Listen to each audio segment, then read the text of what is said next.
Hello everyone, welcome back to my channel. CG pre BEd and pre DElEd का fourth allotment letter आपको किस तरीके से check करना है, आपको कॉलेज अलॉट हुआ है या नहीं, ये किस तरीके से आपको चेक करना है। एंड सबसे इम्पॉर्टेंट थिंग, आपको कॉलेज को एक्सेप्ट या रिजेक्ट किस तरीके से करना है, आज के वीडियो में मैं आपको डिटेल से बताने वाली हूँ, ताकि आपका कोई भी मिस्टेक ना हो और आप सही तरीके से कॉलेज को एक्सेप्ट या रिजेक्ट करें। जिन भी स्टूडेंट को आप लोगों को नेक्स्ट मेरिट लिस्ट में शामिल होना है, आपको क्या करना है ये भी आगे मैं बताने वाली हूँ, तो वीडियो को अंत तक जरूर देखिएगा। अब देखिए, सबसे पहले आपको अलॉटमेंट लेटर को चेक करने के लिए किसी भी ब्राउजर में लिखकर सर्च कर लेना है CGSCRT। जैसे ही आप CGSCRT लिखकर सर्च करेंगे, आपके सामने SCRT का पेज आ जाएगा। अब आपको इसमें स्क्रॉल करके नीचे की तरफ आ जाना है और यहाँ पे देखिए, सबसे पहले नंबर पे लिखा हुआ है SCRT Chhattisgarh DElEd online counselling 2020। अब आपको सिंपली फर्स्ट लिंक वाले ऑप्शन पे क्लिक कर लेना है। जैसे ही आप उस पर क्लिक करेंगे, आपके सामने सर्कुलर ऑर्डर्स का पेज आ जाएगा। अब आपको इसमें स्क्रॉल करके नीचे की तरफ आ जाना है और यहाँ पे देखिए, सबसे लास्ट में एक लिंक प्रोवाइड किया गया है, लिखा हुआ है डीएलएड ऑनलाइन काउंसलिंग 2025-26 हेतु लिंक। अब आपको सिंपली इस पर क्लिक कर लेना है। जैसे ही आप इस पर क्लिक करेंगे, आपको इसमें स्क्रॉल करके नीचे की तरफ आ जाना है और यहाँ पे देखिए, प्रोग्राम डिटेल्स आपके लिखे हुए हैं। अब यहाँ पे आपको एक ऑप्शन को सिलेक्ट करना है। अगर आपको बीए बीएड या फिर बीएससी बीएड का अलॉटमेंट लेटर चेक करना है, तो इसके सामने देखिए लिखा हुआ है क्लिक टू लॉगिन, इस पर आपको क्लिक कर लेना है। अगर आपको बीएड का अलॉटमेंट लेटर चेक करना है, तो बीएड के सामने देखिए लिखा हुआ है क्लिक टू लॉगिन, इस पर आपको क्लिक करना है। एंड अगर आपको डीएलएड का अलॉटमेंट लेटर डाउनलोड करना है, तो डीएलएड के सामने देखिए लिखा है क्लिक टू लॉगिन, इस पर आपको क्लिक कर लेना है। आपको जिसका भी अलॉटमेंट लेटर चेक करना है, इसके सामने लिखा है क्लिक टू लॉगिन, इस पर आपको क्लिक कर लेना है। जैसे देखिए, हमें यहाँ पे डीएलएड का अलॉटमेंट लेटर चेक करना है कि हमें कॉलेज अलॉट हुआ ही या नहीं, तो देखिए डीएलएड के सामने लिखा हुआ है क्लिक टू लॉगिन, इस पर हम सिंपली क्लिक कर लेंगे। अब जैसे ही आप उस पर क्लिक करेंगे, आपके सामने इस तरीके से पेज आ जाएगा। अब आपको इसमें स्क्रॉल करके नीचे की तरफ आ जाना है और यहाँ पे देखिए लिखा हुआ है एप्लीकेंट लॉगिन। अब यहाँ पे आपको सारे इन्फॉर्मेशन को फिल करके लॉगिन करना है। सबसे पहले नंबर पे लिखा हुआ है रजिस्ट्रेशन नंबर, तो यहाँ पे आपको सही तरीके से देख के रजिस्ट्रेशन नंबर डाल देना है। इसके बाद देखिए लिखा हुआ है योर पासवर्ड। अब आपको यहाँ पे पासवर्ड को डाल देना है।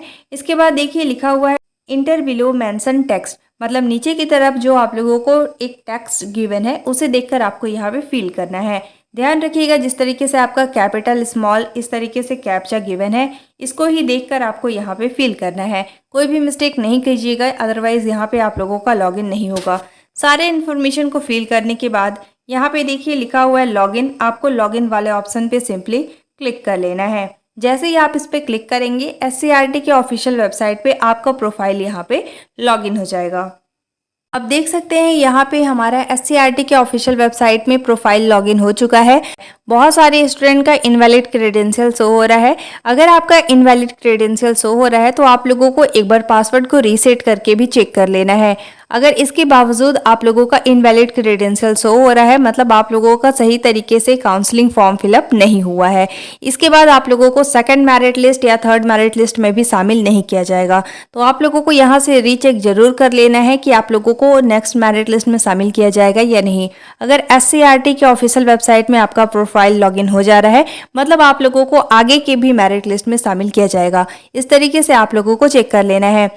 अब देखिए, आप लोगों को अलॉटमेंट लेटर चेक करने के लिए स्क्रॉल करके इसमें नीचे की तरफ आ जाना है और यहाँ पे देखिए व्यू अलॉटमेंट लेटर का ऑप्शन शो हो रहा है, लेकिन आप देख सकते हैं कि यहाँ पे ये लिंक जो है अभी एक्टिवेट नहीं हुआ है। जैसे ही आप लोगों का यहाँ पे लिंक एक्टिव होगा, आपको मेरे चैनल के माध्यम से अपडेट कर दिया जाएगा। इस तरीके से देखिए, अगर आपको अलॉटमेंट लेटर को डाउनलोड करना है, तो इस पर आप क्लिक करेंगे तो आप लोगों को शो हो जाएगा कि आपको कॉलेज अलॉट हुआ या नहीं। अगर मान लीजिए आप लोगों का ब्लैंक शो हो रहा है, मतलब आपको इस बार कॉलेज अलॉट नहीं किया गया है, लेकिन आप लोगों को अगर कॉलेज अलॉट किया जाएगा, तो आप इस पर क्लिक करेंगे तो आप लोगों का वहाँ पे आपका नाम, आपको कौन सा कॉलेज अलॉट हुआ है, साथ ही आपको कौन से प्रेफरेंस का कॉलेज अलॉट हुआ है, ये भी आपका यहाँ पे शो हो जाएगा। आपको मेरे चैनल के माध्यम से अपडेट कर दिया जाएगा, आपको इसके लिए वेट कर लेना है। अब चलिए हम देख लेते हैं कि आप लोगों को कॉलेज को एक्सेप्ट करना है या रिजेक्ट करना है। क्योंकि देखिए आपको पता होना चाहिए कि ये आप लोगों का मे बी लास्ट प्रोसेस चल रहा है।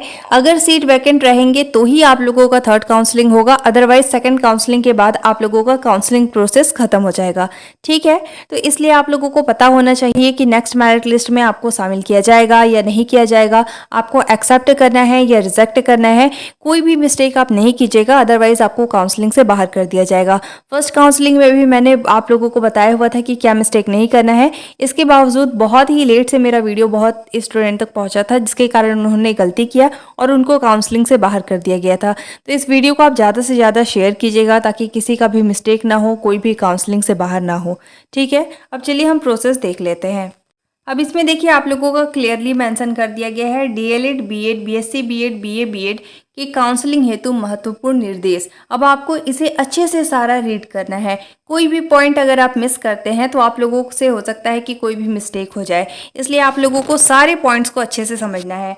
सबसे पहले नंबर पे देखिए लिखा हुआ है काउंसलिंग में आवेदन करने के पश्चात सबसे पहले आवेदन का प्रिंट लेकर अच्छी तरह से उसको देखना है। तो देखिए ये आप लोगों को बताया जा रहा है कि जब आपने काउंसलिंग फॉर्म फिलअप किया होगा तो उस समय आप लोगों को उसका प्रिंट भी जरूर से लेना है। क्यों? क्योंकि जब आप प्रिंट आउट लेंगे तो उसमें आप पूरी इन्फॉर्मेशन को चेक कर सकते हैं कि कोई भी मिस्टेक आपका हुआ है या नहीं।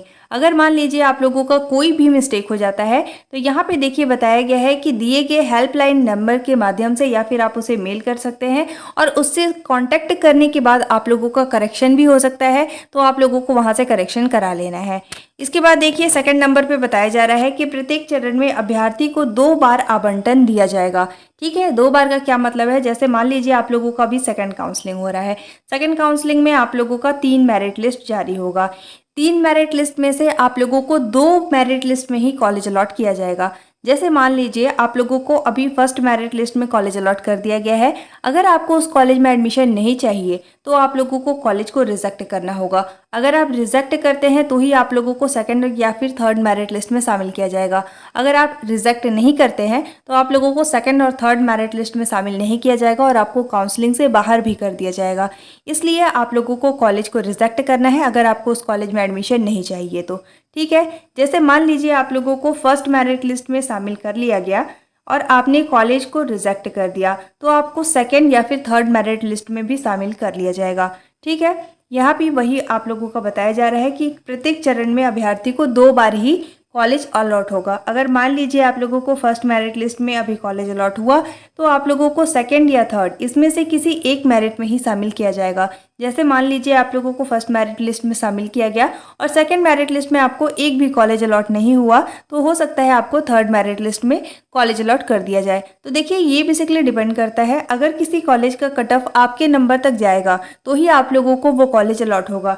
जैसे मान लीजिए आप लोगों ने 2 कॉलेज को सिलेक्ट किया, एक कॉलेज का कट ऑफ काफ़ी डाउन गया जिसके कारण आप लोगों को फर्स्ट मेरिट लिस्ट में कॉलेज अलॉट हो गया। इसके बाद जो आपने सेकंड कॉलेज सिलेक्ट किया है, अगर कॉलेज का कट ऑफ अगर हाई चला जाएगा तो ऐसे में आप लोगों की चांसेस कम हो जाते हैं कि आप लोगों को सेकंड मेरिट लिस्ट में कॉलेज अलॉट हो। इसके बाद मान लीजिए थर्ड मेरिट लिस्ट में इस कॉलेज का कट ऑफ डाउन चला जाता है तो आपको थर्ड मेरिट लिस्ट में ये कॉलेज अलॉट कर दिया जाएगा। इस तरीके से आप लोगों का प्रोसेस होता है। इसके साथ ही देखिए यहाँ पे बताया जा रहा है यदि किसी कारणवश आपका रजिस्ट्रेशन निरस्त हो जाता है तो अगले चरण की काउंसलिंग में नया आवेदन कर सकते हैं। जैसे मान लीजिए आप लोगों ने कॉलेज को एक्सेप्ट कर लिया और एक्सेप्ट करने के बाद आप एडमिशन नहीं लेते हैं तो आप लोगों को जो नेक्स्ट आप लोगों का काउंसलिंग होगा उसमें आप लोगों को फिर से न्यू रजिस्ट्रेशन करना होगा। इसके बाद आप काउंसलिंग प्रोसेस में शामिल हो सकते हैं, यहाँ पे बताया जा रहा है।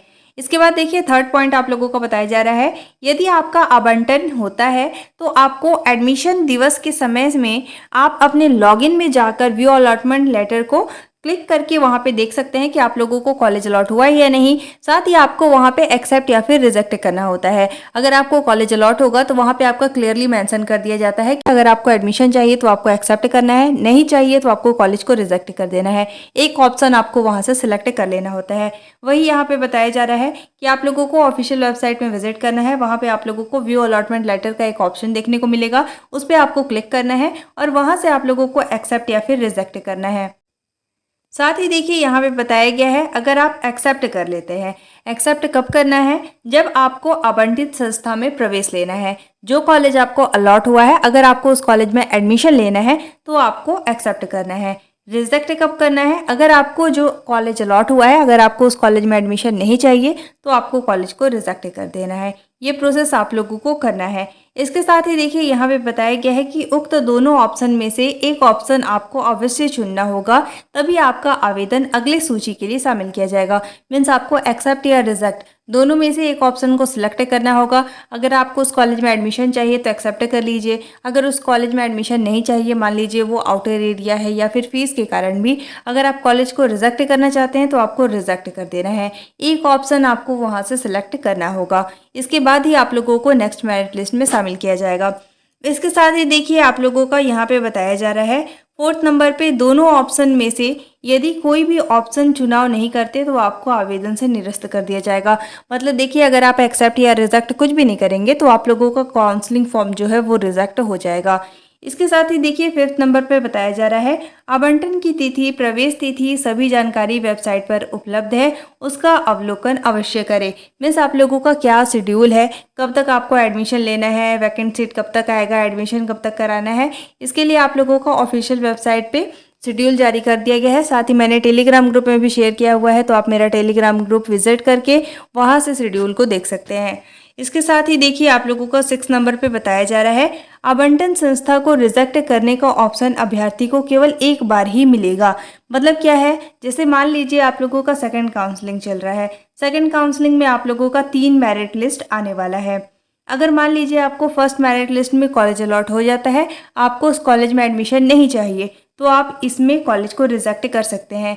इसके बाद जब आपको मान लीजिए सेकंड मेरिट लिस्ट में कॉलेज अलॉट हो गया तो सेकंड मेरिट लिस्ट में जब आपको कॉलेज अलॉट होगा तो वहाँ पे रिजेक्ट करने का ऑप्शन प्रोवाइड नहीं किया जाएगा। ओनली वहाँ पे एक्सेप्ट का ऑप्शन शो होगा, तो आपको एक्सेप्ट करना होगा और जाकर महाविद्यालय में एडमिशन लेना होगा। अगर मान लीजिए आप कॉलेज को एक्सेप्ट करके एडमिशन नहीं लेते हैं तो आप लोगों को ऑटोमेटिक काउंसलिंग से बाहर कर दिया जाएगा। तो इस चीज़ का आप ध्यान रखिएगा, क्योंकि आप लोगों को काउंसलिंग के अकॉर्डिंग 2 बार ही कॉलेज अलॉट होगा और 1 बार आप उसमें से रिजेक्ट कर सकते हैं। ठीक है। इसके साथ ही देखिए 7 नंबर पे बताया जा रहा है यदि आवंटन के बाद आपने एक्सेप्ट रिजेक्ट कुछ भी नहीं किया और आपका आवेदन फॉर्म निरस्त हो गया तो उस स्थिति में आपको अगले चरण की काउंसलिंग करना अनिवार्य होगा। जैसे मान लीजिए आपको कॉलेज को एक्सेप्ट या फिर रिजेक्ट करने का ऑप्शन प्रोवाइड किया जाता है, आप एक्सेप्ट भी नहीं किए, रिजेक्ट भी नहीं किए, तो ऐसे में आपको काउंसलिंग से बाहर कर दिया जाएगा। इसके बाद जब आपका नेक्स्ट काउंसलिंग होगा तो उसमें आप न्यू रजिस्ट्रेशन करके काउंसलिंग में ऐड हो सकते हैं। अब सबसे ज़्यादा इम्पॉर्टेंट पॉइंट समझिए, जैसे मान लीजिए फर्स्ट काउंसलिंग हुआ था, ठीक है, फर्स्ट काउंसलिंग के आप लोगों का 3 मेरिट लिस्ट जारी किए गए थे। अगर मान लीजिए आपको फर्स्ट मेरिट, सेकंड मेरिट या थर्ड मेरिट, तीनों मेरिट लिस्ट में से केवल एक बार ही कॉलेज अलॉट हुआ था और आपने कॉलेज को रिजेक्ट किया था, सो इन दिस सिचुएशन मैंने आपको बताया था कि आप लोगों को ऑटोमेटिक सेकंड काउंसलिंग में शामिल कर लिया जाएगा। ठीक है। अगर मान लीजिए आप लोगों को डायरेक्ट थर्ड मेरिट लिस्ट में कॉलेज अलॉट हुआ था, आपने कॉलेज को रिजेक्ट कर दिया था, रिजेक्ट करने के बाद आपको अलग से काउंसलिंग कराने की रिक्वायर्ड नहीं थी, आपको ऑटोमेटिक सेकंड काउंसलिंग में शामिल कर लिया गया होगा। ठीक है।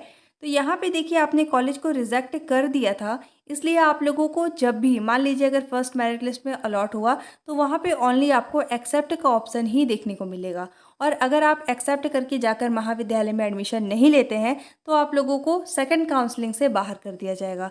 इस चीज़ का आप ध्यान रखेंगे। साथ ही देखिए अगर मान लीजिए फर्स्ट मेरिट लिस्ट में नहीं मिला, सेकंड मेरिट या थर्ड मेरिट लिस्ट में कभी भी आपको कॉलेज अलॉट होगा तो आप लोगों को ओनली एक्सेप्ट का ऑप्शन ही प्रोवाइड किया जाएगा, क्योंकि आपको फर्स्ट काउंसलिंग में एक बार कॉलेज अलॉट कर दिया गया था और आपने कॉलेज को रिजेक्ट किया हुआ है। ठीक है, इस चीज़ का आप ध्यान रखेंगे। लेकिन मान लीजिए आप लोगों को फर्स्ट काउंसलिंग में कॉलेज अलॉट हुआ था, आपने कॉलेज को रिजेक्ट किया था, इसके बाद आप न्यू काउंसलिंग कराएं, सेकंड काउंसलिंग में आपने न्यू रजिस्ट्रेशन किया, न्यू काउंसलिंग फॉर्म में अप्लाई किया है, तो ऐसे में आप लोगों को फिर से 2 बार कॉलेज अलॉट किया जाएगा। जैसे मान लीजिए आप लोगों का अभी फर्स्ट मेरिट लिस्ट आया है, सेकंड काउंसलिंग का फर्स्ट मेरिट लिस्ट, तो उसमें आपको कॉलेज अलॉट हो गया। अगर यहाँ पे आप देखेंगे तो आपको एक्सेप्ट और रिजेक्ट दोनों का ऑप्शन प्रोवाइड किया जाएगा। अगर मान लीजिए आप कॉलेज को रिजेक्ट करते हैं तो अगेन आपको एक बार और कॉलेज अलॉट कर दिया जाएगा। ठीक है, इस तरीके से आप लोगों का प्रोसेस चलने वाला है। लेकिन सेकेंड टाइम आपको जब कॉलेज अलॉट होगा तो उसमें ओनली आपको एक्सेप्ट करके एडमिशन लेने का ही ऑप्शन शो होगा। इस तरीके से आप लोगों का सेकंड काउंसलिंग का प्रोसेस चलने वाला है। अब देखिए बहुत सारे स्टूडेंट का ये डाउट है कि थर्ड काउंसलिंग होगा या नहीं। सेकंड काउंसलिंग कंप्लीट हो जाने के बाद भी अगर आपका वैकेंट सीट रह जाता है तो आप लोगों का थर्ड काउंसलिंग भी डेफिनेटली होगा, लेकिन अगर वैकेंट सीट नहीं रहते हैं तो आप लोगों का थर्ड काउंसलिंग नहीं होगा। ये बेसिकली डिपेंड करता है कॉलेज टू कॉलेज। अलग अलग कॉलेज में ज़्यादा सीट वैकेंट है तो आप लोगों को थर्ड काउंसलिंग भी देखने को मिल जाएगा।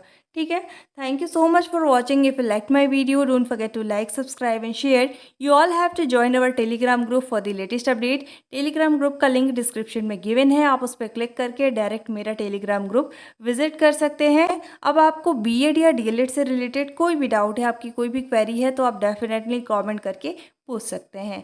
Thank you.